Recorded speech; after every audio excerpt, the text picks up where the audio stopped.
వ్రతశాల ఇది నా యేసు నివసించశాల. శ్రమలు కలుగునుగాక, దేవునికి మహిమ కలుగునుగాక, అపవాది క్రియలన్నీ లయమైపోవునుగాక. దేవుని యొక్క పరిశుద్ధాత్మ శక్తి మనల్నందరినీ ఆవరించునుగాక. పరిశుద్ధ గ్రంథంలో నుండి సూచనలు. ప్రార్థన చేసేవారు పాపం చేయరు, పాపం చేసేవారు ప్రార్థన చేయరు. భక్తి కలిగిన వారందరూ కూడా ప్రార్థన కోసం ఆరాటపడుతూ ఉంటారు. భక్తిహీనులందరూ తినడానికి, నిద్రపోవడానికి, శరీర బలహీనతలను బట్టి కూడా అని చెప్పుకోవచ్చు.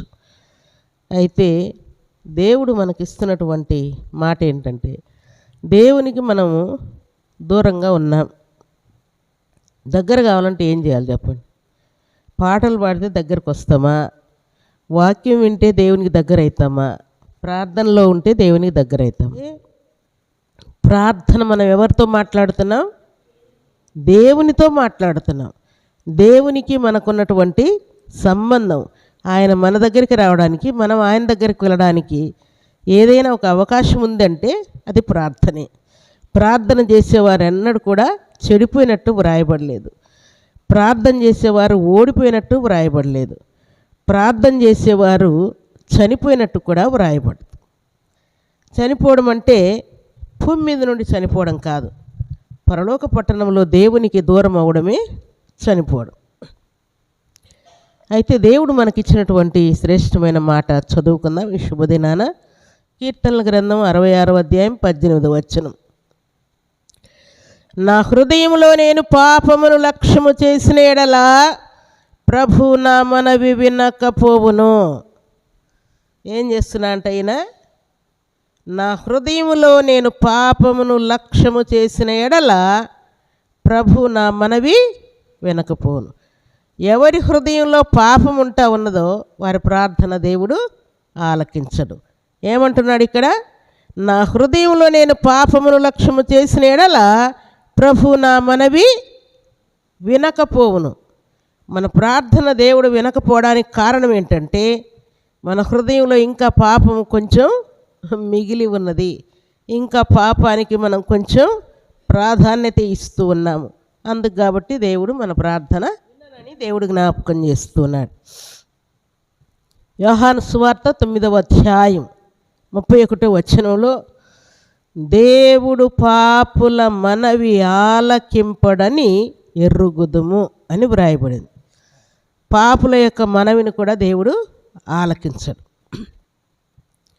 అందుకే పూర్వకాలంలో భక్తుడైనటువంటి యెహోషువ ఒక ప్రాంతానికి యుద్ధానికి వెళ్ళినప్పుడు ఆ యుద్ధంలో ఇశ్రాయేలు ప్రజలు ఓడిపోతూ ఉన్నారు.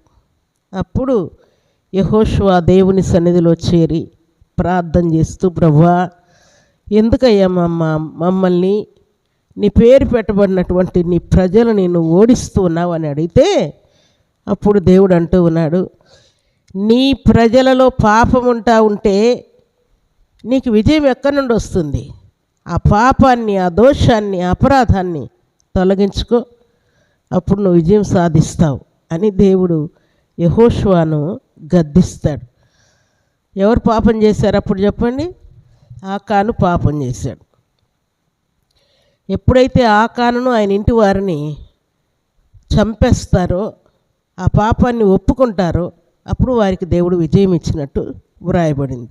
ప్రార్థన చేస్తున్నప్పుడు యెహోషువనే దేవుడు ఆ పాపాన్ని ఒప్పుకొని ప్రార్థన చెయ్యి అంటే, యెహోషువనే దేవుడు పక్క పెడుతుంటే, మనలో పాపం ఉంటే దేవుడు పక్కకు పెడతాడా? పెట్టాడా చెప్పండి? పెడతాడు కదా.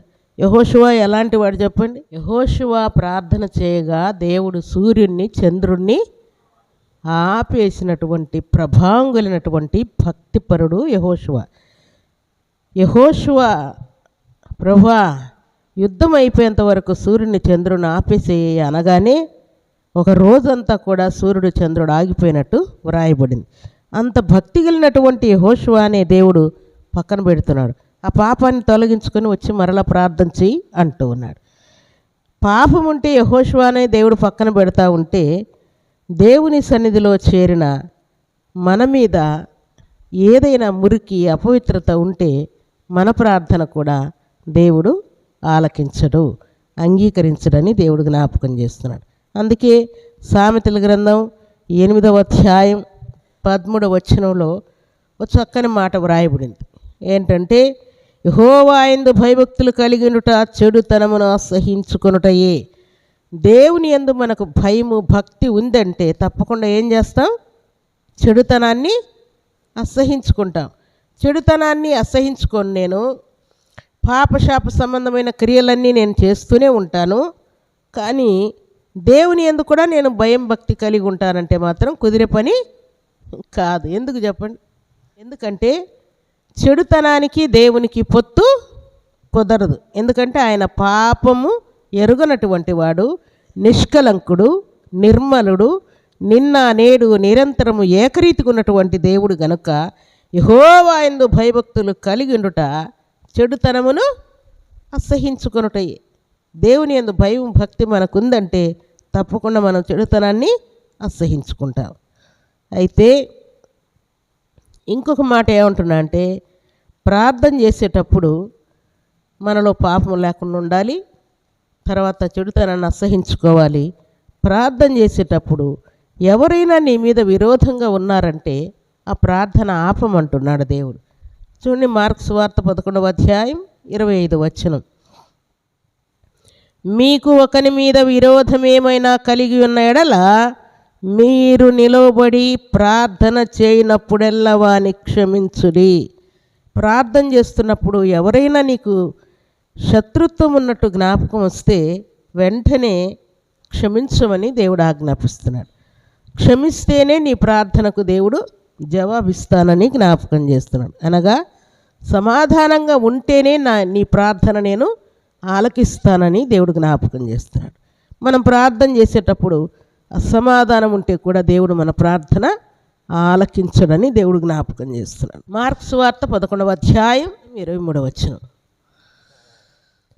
ఎవడైనను ఈ కొండను చూచి నీవు ఎత్తబడి సముద్రములో పడవేయబడదు అని చెప్పి తన మనస్సులో సందేహింపక తాను చెప్పినది జరుగునని నమ్మిన ఎడల వాడు చెప్పినది జరుగునని మీతో నిశ్చయముగా చెప్పుచున్నాను. ప్రార్థన చేసేటప్పుడు జరగదేమో అనే అవిశ్వాసం మనలో ఉండి ప్రార్థన చేయకూడదు. ఇక్కడ ఏమంటున్నాడు? ఈ కొండను చూసి ఈ కొండ ఏం కావాలనుకోవాలంట ఆయన ఏమంటున్నాడు? నీవు ఎత్తబడి సముద్రంలో పడవేయబడదు అని చెప్పి తన మనసులో సందేహింపకుండా అంటే చాలు, అది పడిపోతుందని ఆజ్ఞాపిస్తూ ఉన్నాడు. మనం ప్రార్థన చేసేటప్పుడు పాపం మనలో ఉండకూడదు. ఇంకోటి ఏంటి? అసమాధానం ఉండి ప్రార్థన చేయకూడదు. చెడుతనం అసహించుకోవాలి. అసహించుకోకుండా ప్రార్థన చేస్తే కుదరదు. ఇంకా అవిశ్వాసం మనలో ఉండకూడదు. ఇవేవీ లేకుండా మనం ప్రార్థన చేయాలని దేవుడు జ్ఞాపకం చేస్తున్నాడు. సరే.